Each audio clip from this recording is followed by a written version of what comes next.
Matt, he is an amazing runner. I would call him an A-plus runner. Like, when he has the ball, he's as elusive as really anybody I can remember in college football.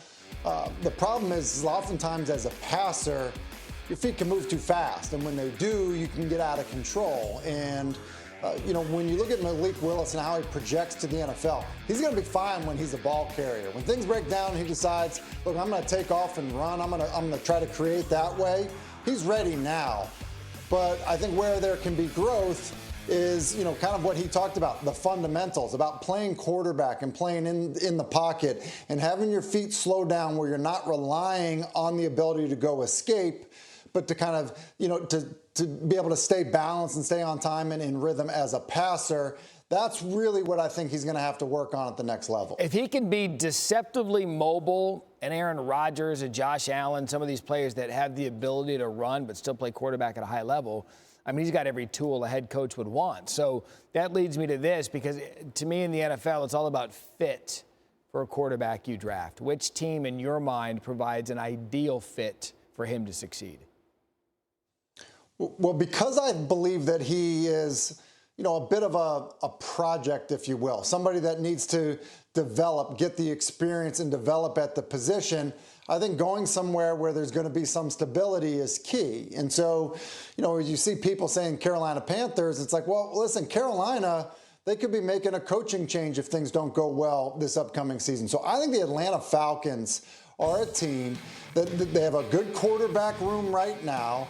They've, you think about who they drafted last year in Kyle Pitts. They've got, something you can build around offensively there in terms of a matchup problem. And then when you look at Arthur Smith and what they've done, it's kind of what he's done throughout his career and what they're going to do in Atlanta, I think building, with a player that has just immense ability and raw talent would be a great spot for Malik Willis. So I think that's really the key. Not so much about necessarily a specific team, but that environment that I think a team like Atlanta currently could provide.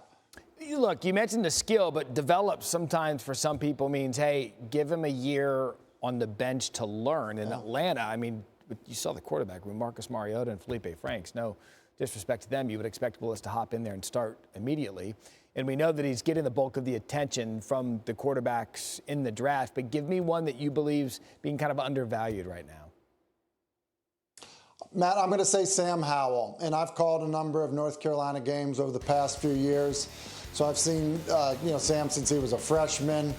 This past year, it seemed like people thought it was a disappointment, but they have to remember there was a massive amount of production that moved on from Carolina to the National Football League. And I think that when you look at his ability, talent-wise, I think people would be surprised. Some people got hung up on his height.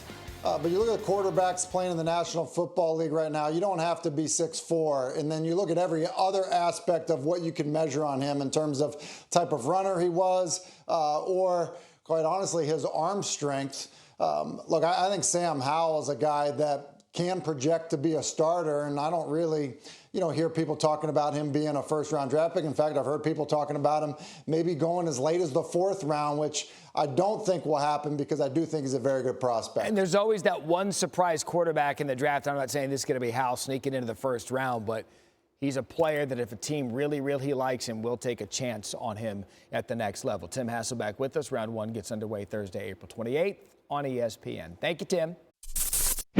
Thanks for watching ESPN on YouTube. For live streaming sports and premium content, subscribe to ESPN+.